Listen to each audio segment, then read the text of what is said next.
Hello everyone, my name is Manthar Patel. मैं हूं आपका केमिस्ट्री मेंटर। लेक्चर नंबर 23 की ओर जाने से पहले लेक्चर नंबर 22 की बात कर लेते हैं। वहां पे हमने डिफरेंट मेथड्स के अलग अलग प्रकार के सम हमने पढ़ लिए। गैल्वेनिक सेल के डिपेंड पे सारे सम थे, जहां पे हमने स्टैंडर्ड और नॉन स्टैंडर्ड दोनों को एक साथ पढ़ा है। क्लियर? ध्यान रखिएगा। वो सम को आगे बढ़ाते हैं लेक्चर को। जितने भी सम यहाँ मैंने डिराइव किए वो सब डिस्क्राइब किए, वो सारे के सारे क्वेश्चन कहीं ना कहीं आ चुके हैं और बहुत काम के सम है। ध्यान दीजिएगा। क्लियर? चलिए बात करते हैं। A cell contain two hydrogen electrode. The positive electrode is in contact with a solution of 10 raised to minus 6 molar H plus ion. Clear? The EMF of cell is 0.118 volt at 25 degree Celsius. Means यहाँ पे E cell बता दिया गया है. Calculate the concentration of H plus at the positive terminal. Assume that P is the both side of hydrogen gas is 1 atm. याद कीजिए ये सम कौन सा है? केस नंबर 5 का।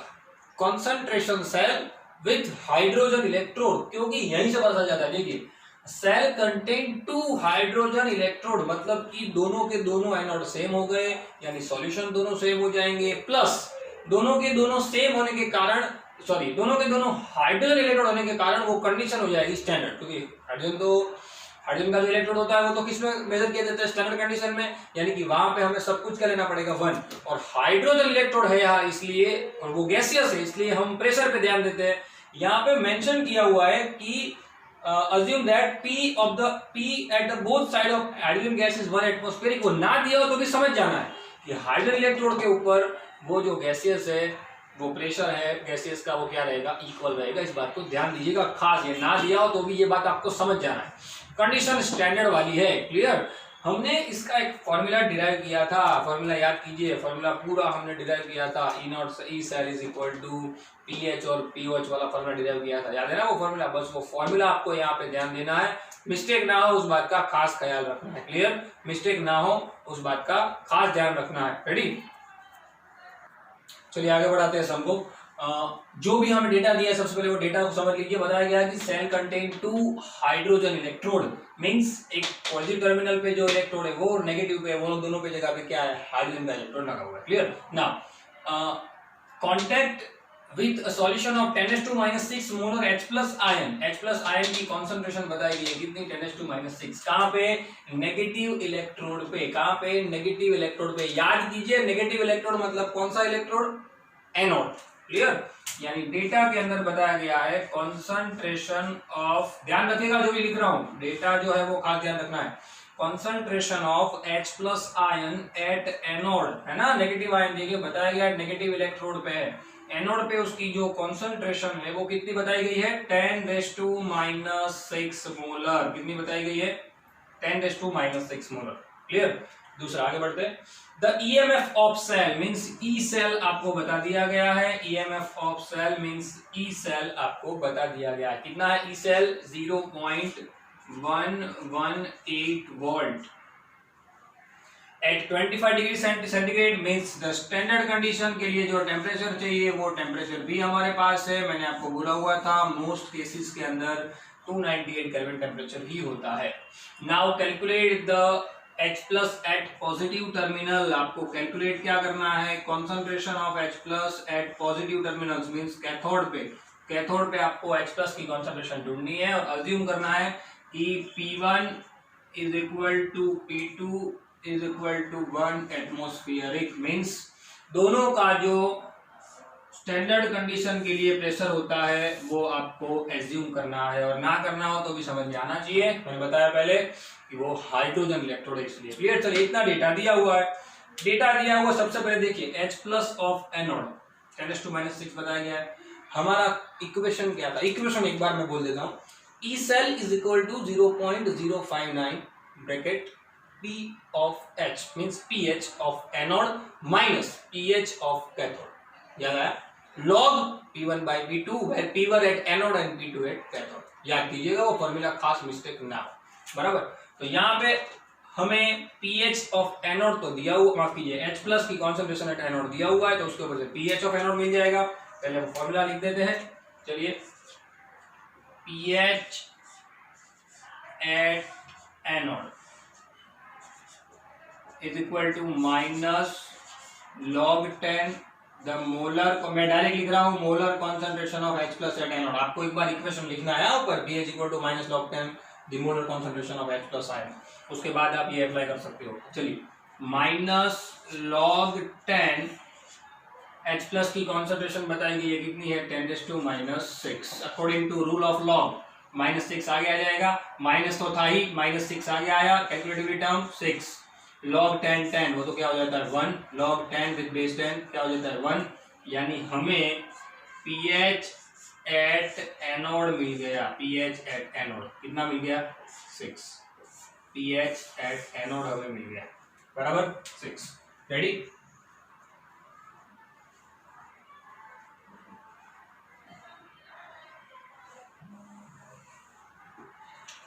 चलिए फॉर्मूला को यहाँ एक बार मैं लिख देता हूं। हमारा जो नॉन स्टिक इक्वेशन का फॉर्मूला था ये केस के लिए क्या था, E cell is equal to 0.059 इन ब्रैकेट पीएच, बड़ा ब्रैकेट लिख देता हूं, pH at anode minus pH at cathode plus 1/2 log with base 10। कॉन्सेंट्रेशन को मैं चलिए पूरा लॉग वाला टर्म नीचे दिखा देता हूँ, plus 1/2 log base 10 P1 means anode divide by P2 means cathode. Clear? ये हमारा फॉर्मूला था जो हमने डिराइव किया, इसलिए मैंने बोला था वो पांचों केस मैंने पढ़ाए थे इसलिए कि आपको ये डायरेक्टली याद हो जाए, याद रखिएगा। चलिए pH एट एनोड हमारे पास 6 है, मतलब ये वैल्यू हमारे पास है, P1 P2 की वैल्यू हमारे पास है, ई सेल भी हमारे पास है, यानी हमें सिर्फ इसको सब्जेक्ट बनाना है। वैल्यू पुट करते हैं ई सेल के अंदर। चलिए ई सेल की वैल्यू कितनी है 0.0118 इज इक्वल टू 0.059 इन ब्रैकेट pH एट एनोड कितना है 6 माइनस ये जो है वो तो हमें ढूंढना है pH at cathode plus 1/2 log with base 10 concentration eight P1/P2 वो तो दोनों क्या है 1 तो वो तो क्या हो जाएगा 1 डिवाइड बाय 1। चलिए सिंपल, log 1 की वैल्यू तो वहाँ पे 0 होती है, मतलब वो तो 1 हो जाएगा पूरा, उसकी तो कोई जरूरत हमें है नहीं। चलिए इसको डिवाइड में ले लीजिए, आप डायरेक्ट कट करना चाहो तो भी कट कर सकते हो। देखिए यहाँ से जब मैं डायरेक्ट कर रहा हूँ ये कट होके क्या आ गया 2, यानी यहाँ पे क्या रह जाएगा 2, सामने 6 minus pH at cathode plus ये log 10 इसकी वैल्यू log, ये तो क्या होता है 0.00, मतलब ये 1/2 वाला टर्म तो पूरा वहां से हट ही जाएगा। ये जो 1/2 वाला टर्म है log 1 वो तो 0 होता है, log 1 की वैल्यू 0.00004 मल्टीप्लाई 1/2, मतलब ये तो टर्म क्या हो गया 0।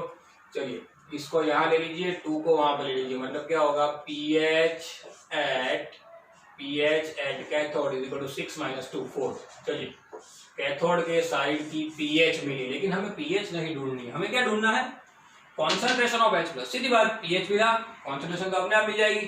फॉर्मूला है ना हमारे पास, pH at cathode is equal to minus log 10 the molar concentration of H plus at cathode. Clear ना? साइड में मैं यहाँ मेंशन कर दूंगा।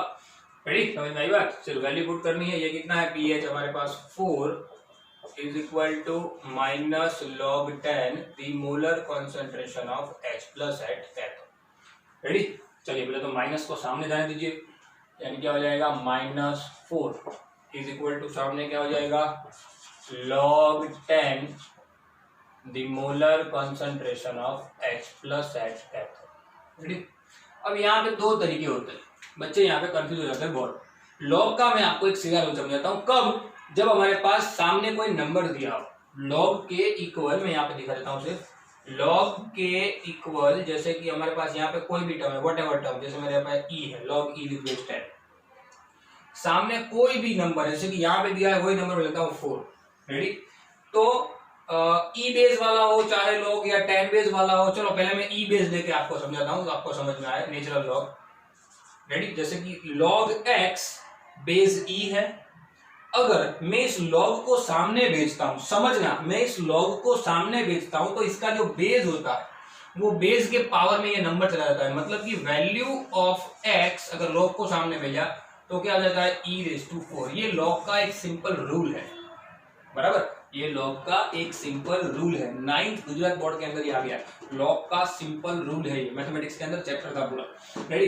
तो एक इस तरीके से कर सकते हो। दूसरा बहुत इजी मेथड है, जैसे आप डिफरेंशिएशन इंटीग्रेशन मैथ में पढ़े होंगे, तो वहां पे जब दोनों एक साथ होते हैं डिफरेंशिएशन एंड इंटीग्रेशन, तो वो एक साथ कट हो जाते हैं, क्लियर ना, क्योंकि दोनों अपोज चीज है। वैसे ही लॉग के साथ अपोज में एंटी लॉग चलता है। तो मैं दो चीज कर सकता हूँ, मैं दोनों साइड एंटी लॉग ले लेता हूँ। क्या करता हूँ? दोनों साइड एंटी लॉग ले लेता हूँ। समझ में आई बात? तो यहाँ पे लॉग एंटी लॉग क्या हो जाएगा, कट जाएगा, और ये जो 10 है वो सामने चला जाएगा, मतलब वो भी क्या हो जाएगा, माइनस के पावर में चला जाएगा, मतलब ये -4 10 के पावर में चला जाएगा। और उतना बड़ा करने से बेटर एक सिंपल फॉर्मूला याद रख लो। यहाँ पे जैसे देखिए लॉग, जैसे यहाँ पे ई बेस था वैसे यहाँ पे 10 बेस है। मैं अब लॉग को सामने भेजू तो बेस है, बेस उसके पावर में ये नंबर चला जाएगा, वैसे जैसे इसके पावर ई के बेस में 4 चला गया था। रेडी? तो मुझे डायरेक्ट मिल जाएगा ना सीधा एक ही स्टेप में, concentration of H plus at cathode is equal to 10⁻⁻⁴ molar. Simple, दूसरा कुछ करने की कोई झंझट ही नहीं है। एंटी लॉग लीजिए, उसको गिनिए, माइनस की साइन लगाइए, वो सब करना कोई जरूरी नहीं। क्लियर? जब नंबर दिया है तो मैं तो बोलता हूँ यही चीज अप्लाई करो। क्या? जब नंबर दिया है सामने तब यही चीज अप्लाई करो, लॉग का सिंपल रूल। सिंपल, तो याद आई, समझ में आई सारी बात? क्या H प्लस की कॉन्सेंट्रेशन जो हमें ढूंढनी थी, calculate the concentration of H plus at positive terminal, at positive terminal means cathode, at positive terminal means cathode पे concentration of H plus is equal to 10⁻⁴ molar. Ready? इस बात को खास ध्यान रखिएगा, भूलना मत। चलिए आगे बढ़ते हैं। इसको मैं रफ कर देता हूं यहाँ पर, मुझे वैसे जरूरत तो नहीं थी। चलिए मैं यहाँ लिख ही देता हूँ, आपको पता भी चले लॉग का जो सिंपल लॉजिक है वो। इसको मेंशन कर दीजिएगा एक बार।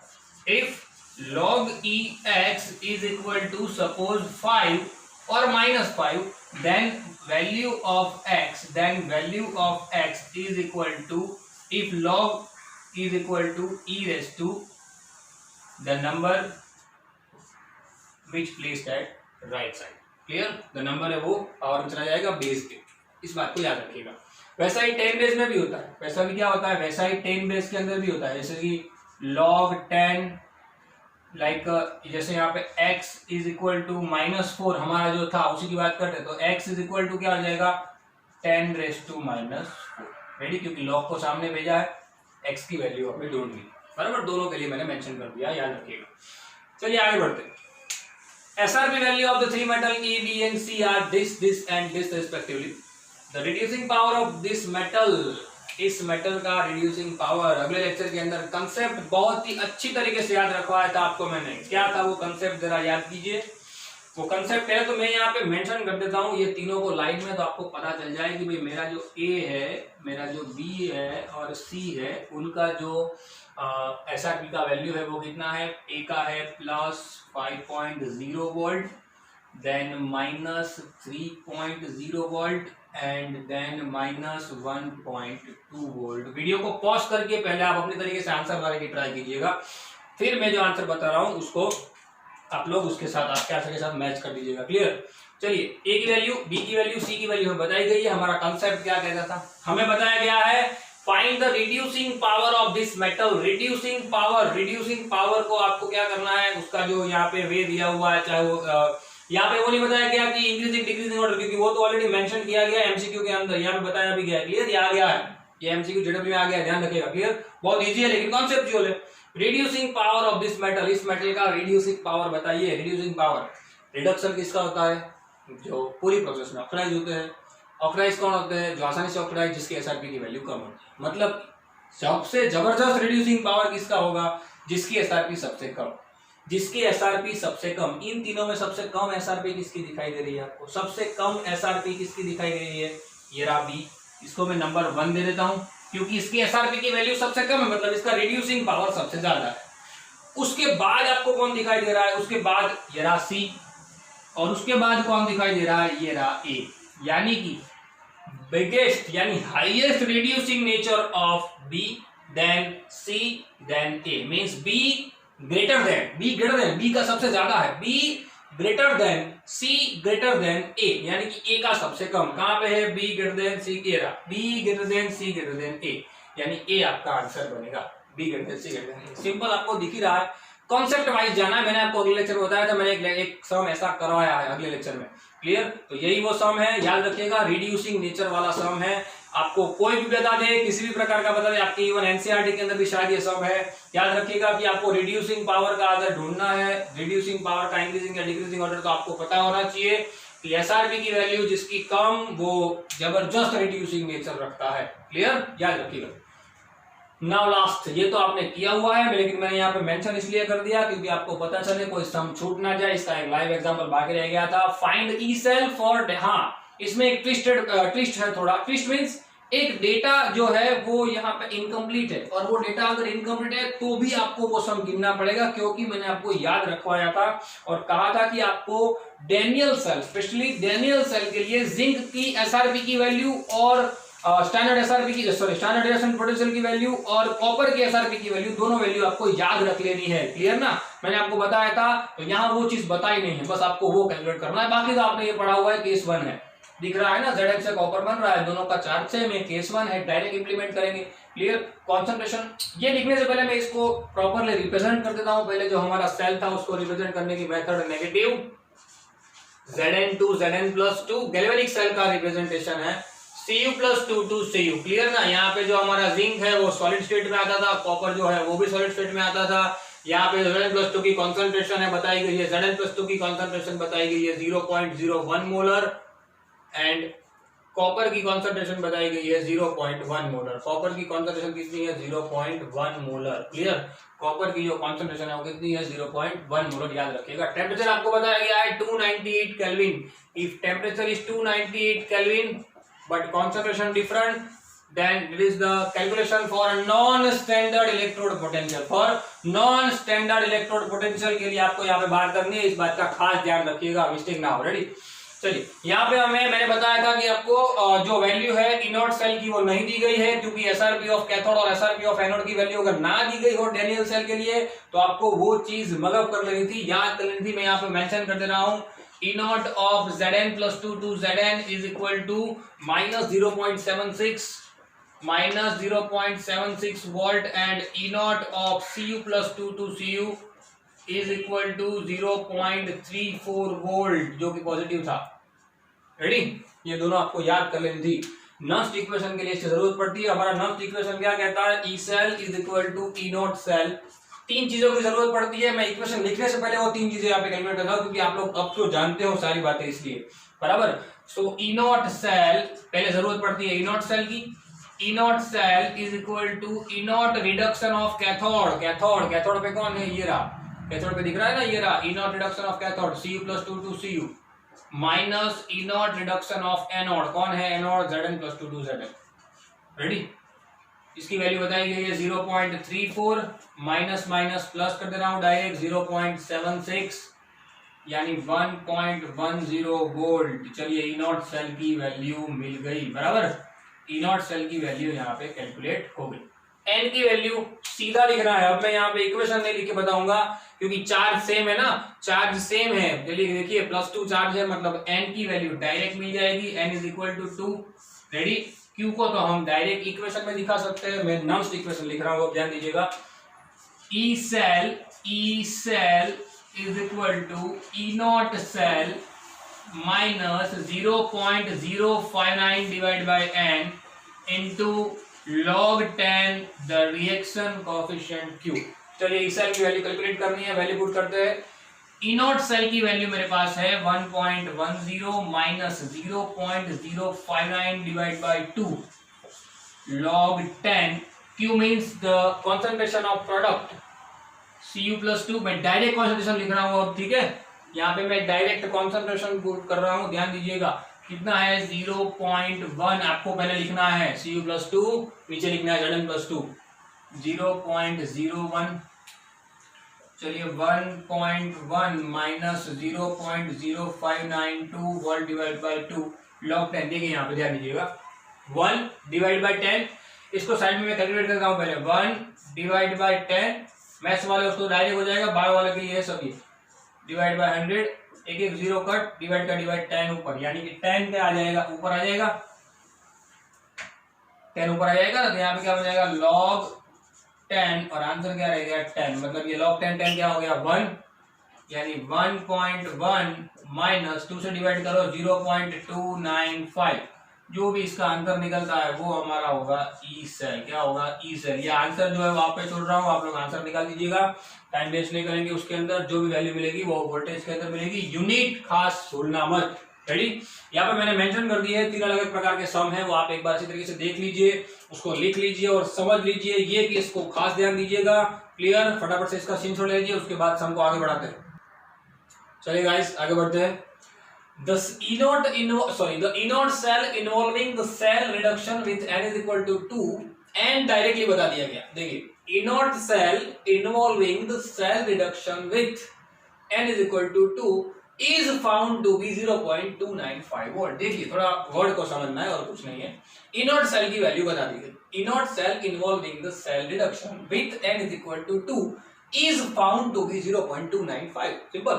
Now at 25 degrees Celsius means the 298 Kelvin our condition temperature. The equilibrium constant of the reaction would be KEQ। देखिए इसका एक भी सम नहीं आया था, इसलिए इसको भी मैंने मेंशन कर दिया है। KEQ इस तरीके से पूछे जाते हैं वो सम। डेटा दिया है उसको लिख देते हैं पहले।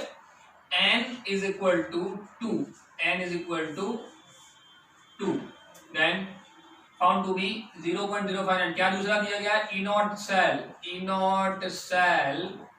0.295 वोल्ट। चलिए done. Equilibrium constant eight reaction would be KEQ को ढूंढना है। ठीक है, सारी वैल्यू बताई गई है। क्या फॉर्मूला था याद कीजिए जरा फॉर्मूला का। नॉन्स्ट इक्वेशन को लिखते हैं तो अगर याद नहीं आया तो नॉन्स्ट इक्वेशन लिख देना, उससे याद आ जाएगा।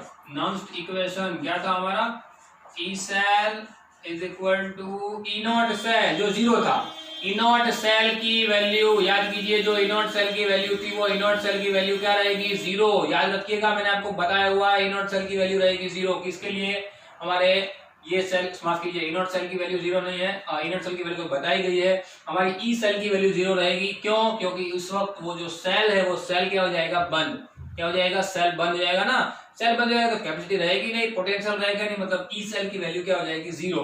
क्लियर। इनॉट सेल की वैल्यू तो बताई गई होगी। क्लियर। माफ कीजिएगा बार बार इनॉट सेल को मैंने जीरो बोल दिया था, लेकिन याद रखिएगा ई सेल जीरो है। रेडी।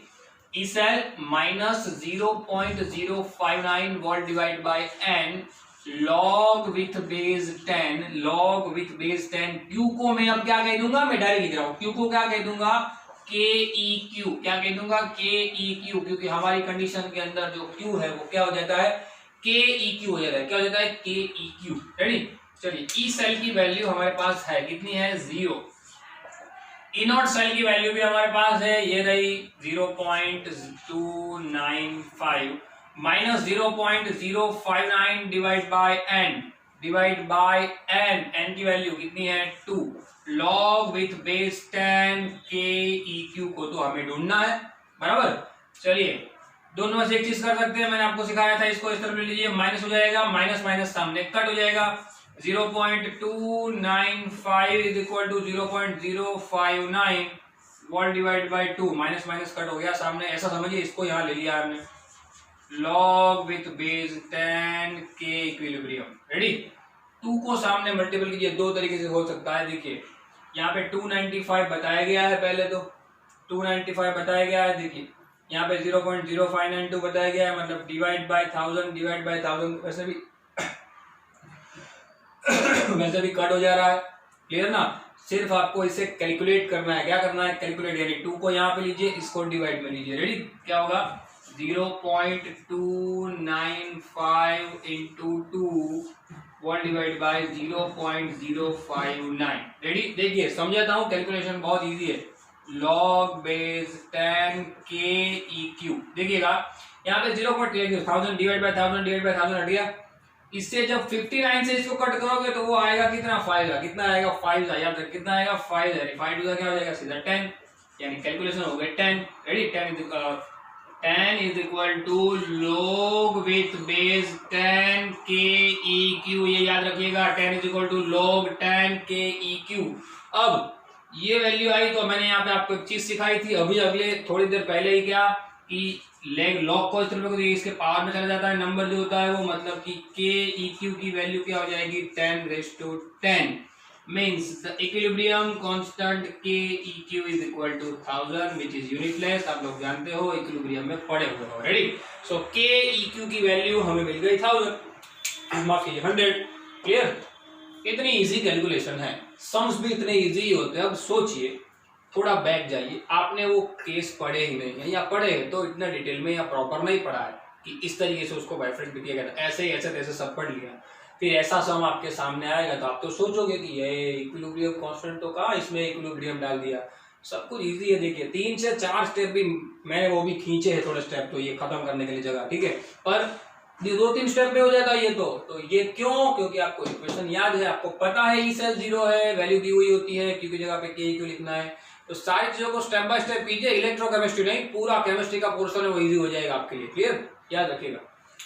चलिए नेक्स्ट सम की ओर बढ़ते हैं। ये थोड़ा टेढ़ा सम है और ये सम एक्चुअल में जेडब्ल्यू में आ गया है। ये सम मैंने इसलिए यहाँ पे मेंशन किया है क्योंकि ये जो है यहाँ पे बच्चे बहुत मिस्टेक करते हैं और बहुत ही ज्यादा आईएमपी भी है, इस मेथड के सम आ सकते हैं, इसलिए थोड़ी बाहर की मेथड का सम है, एक्स्ट्रा सम है, इसलिए मैंने यहाँ पे मेंशन भी कर दिया है। रेडी, बहुत सारी जगह मैंने इस सम को देखा भी था, इसलिए यहाँ पे मेंशन कर दे रहा हूँ, उसको सॉल्व भी कर रहा हूँ।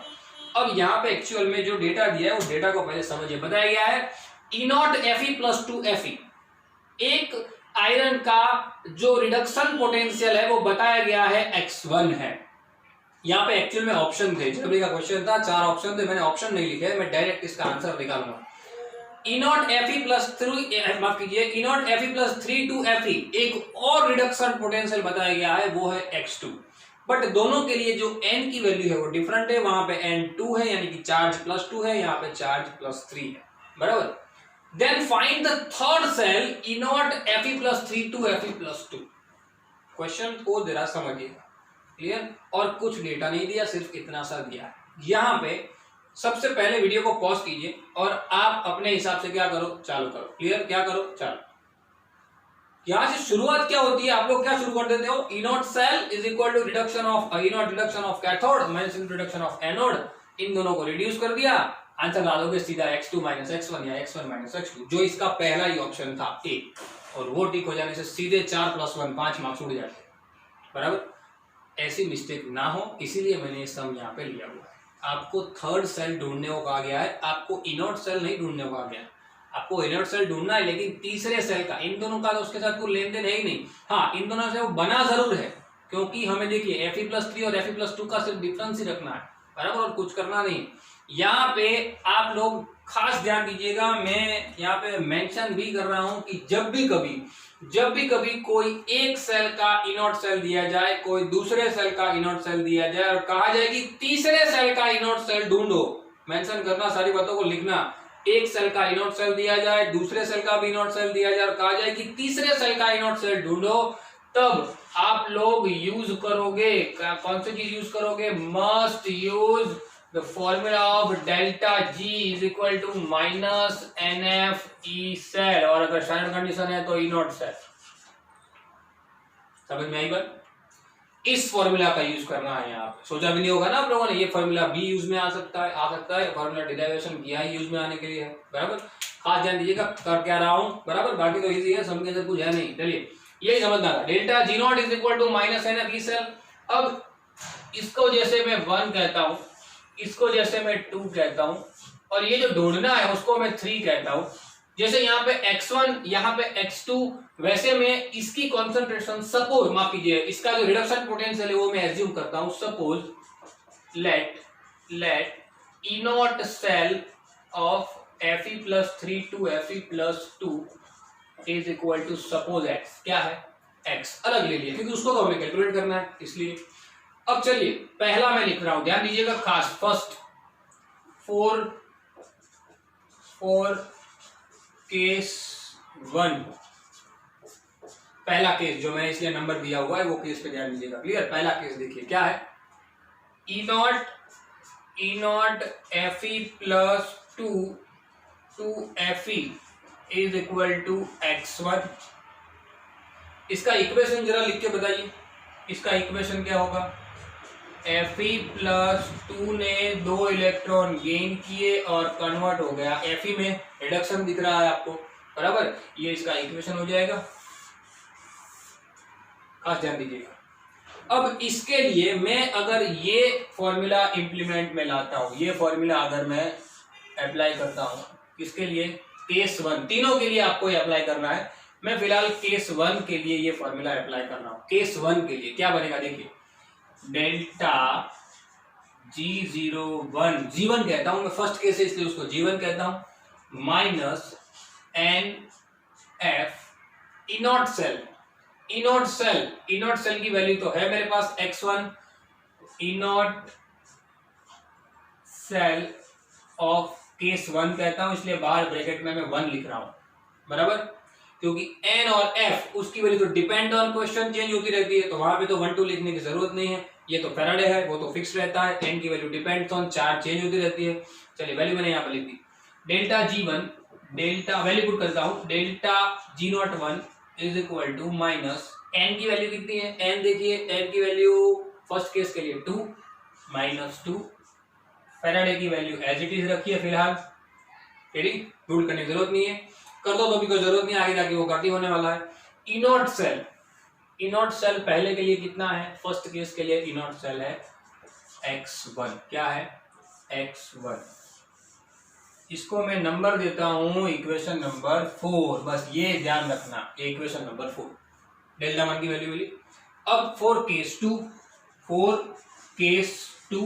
2 की मैं बात करता हूं, ध्यान रखिएगा खास मिस्टेक ना हो। केस 2 क्या है? Fe प्लस 3 से Fe बन रहा है, तो उसका मैं पहले इक्वेशन लिख देता हूं, Fe प्लस 3 ने 3 इलेक्ट्रॉन गेन किए और कन्वर्ट हो गया Fe के अंदर, बराबर, इसका इक्वेशन हो गया। देखिए एनोडिक इक्वेशन यहाँ पे मैंने मेंशन कर दिया, बराबर। अब जैसे मैंने ये फॉर्मूला केस 1 के लिए इंप्लीमेंट किया, वैसे ही मैं ये फॉर्मूला केस 2 के लिए भी इंप्लीमेंट में लाऊंगा, क्लियर?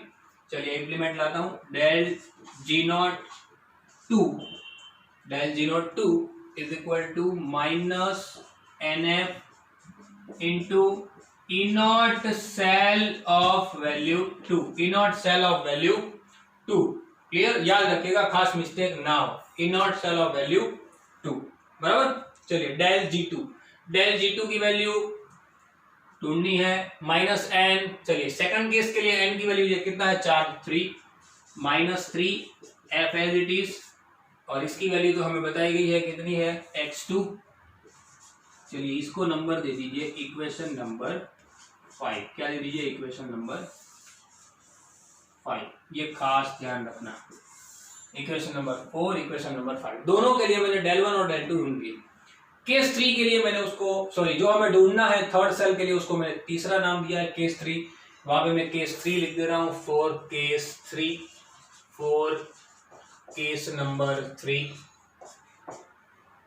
चलिए डेल जी, पहले तो सॉरी डेल जी का फॉर्मूला केस 3 के लिए लिख देते हैं और उसका इक्वेशन लिख देते हैं। इक्वेशन तो यहाँ पे देखिए Fe प्लस 3 से Fe प्लस 2 है, तो Fe प्लस 3 ने 1 इलेक्ट्रॉन गेन किया और क्या बन गया?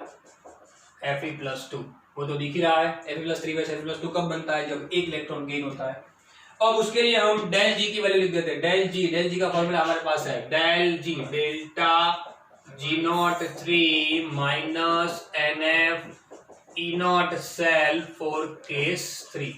तीसरे केस के लिए हमारे पास, तीसरे केस के लिए हमारे पास ई नॉट सेल की वैल्यू जो हमें ढूंढनी है, जो हमें क्या करनी है, ये बात तो हमें क्या करनी है, फिलहाल ढूंढनी है, याद रखिएगा, मिस्टेक ना।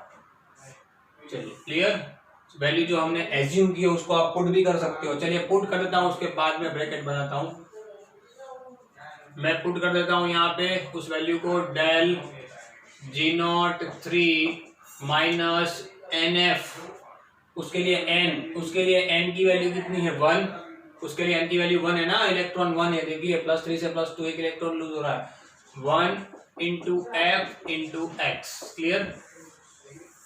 चलिए ये हो गया हमारा इक्वेशन नंबर 6 हो गया। इक्वेशन नंबर क्या हो गया? 6। Equation number 4, equation number 5, equation number 6, बराबर। अब ध्यान दीजिए, जो मैंने इक्वेशन लिखे उसके ऊपर जरा फोकस बनाइए। Fe+2 electron Fe+3 electron Fe and Fe+3 + 1 electron Fe+2। समझिए, मुझे इन दोनों में से अगर तीसरे में जाना है तो मुझे क्या करना पड़ेगा, ये दोनों जो है, देखिए मैं क्या कर रहा हूं, याद रखिए इक्वेशन को देखिएगा। Fe+3 से मुझे Fe+2 में जाना है, 3 इलेक्ट्रॉन में से मुझे 2 इलेक्ट्रॉन जाना है। सामने तो इनडायरेक्टली सामने तो Fe बन रहा है, मतलब सामने की बात तो हमें कोई ध्यान में लेनी नहीं है। क्या Fe+3 से Fe, यानी इसमें से ये निकालना पड़ेगा, तभी जाकर तो 3 इलेक्ट्रॉन - 2 इलेक्ट्रॉन 1 इलेक्ट्रॉन मिलेगा। यानी Fe+3 में से Fe+2 कब मिलेगा, जब 1 इलेक्ट्रॉन है। मैं दूसरी बार बता रहा हूं, मिस्टेक ना हो, मुझे पता है आप लोग इसके ऊपर डाउट निकालेंगे, पर समझो क्या Fe+3 से Fe+2, देखिए एक इलेक्ट्रॉन लूज हुआ तो दिखाई दिया, 3 इलेक्ट्रॉन टू 2 इलेक्ट्रॉन, सामने Fe बना। अब मैं अगर माइनस करता हूं तो ही Fe+2 सामने की ओर जाएगा, मतलब कि इनडायरेक्टली Fe+2 में कन्वर्ट होगा कौन, Fe+3। यानी ये इक्वेशन में से अगर मैं ये इक्वेशन निकालूं तो ही बात बनेगी।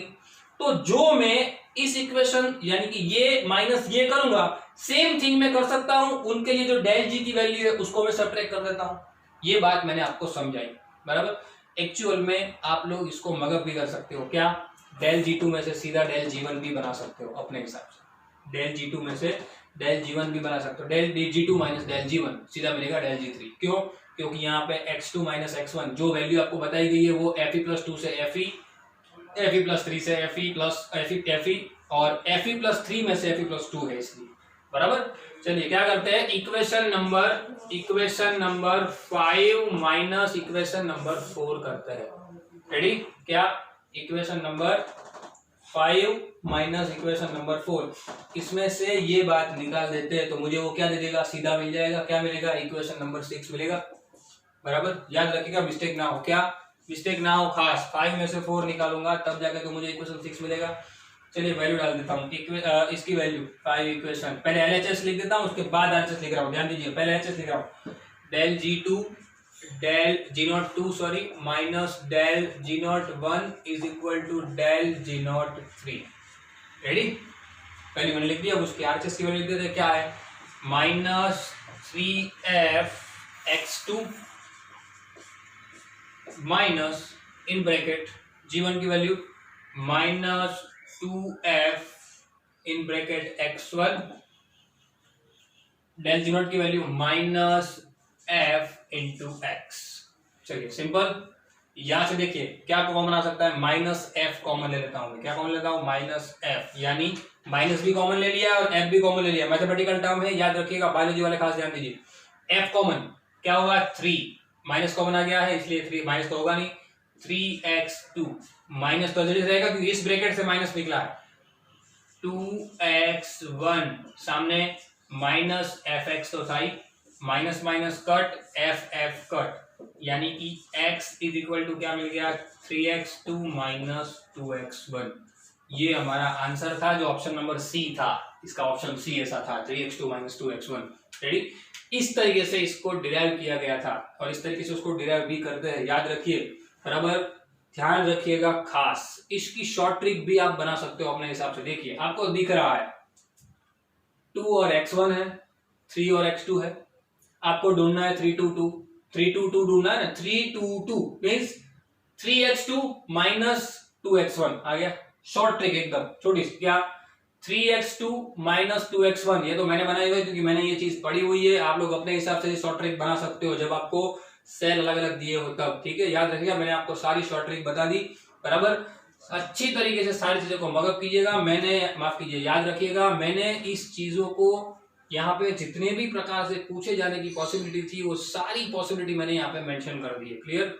साथ में मैं आपको एक पीडीएफ भी भेज रहा हूँ, क्लियर। वो पीडीएफ के साथ आपको प्रॉपरली उसके अंदर दिए गए सारे सम्स को होमवर्क के तहत करना है, और अगर आपको उसमें कहीं पे डाउट आ रहा है तो आप मुझे पूछ सकते हो, क्लियर।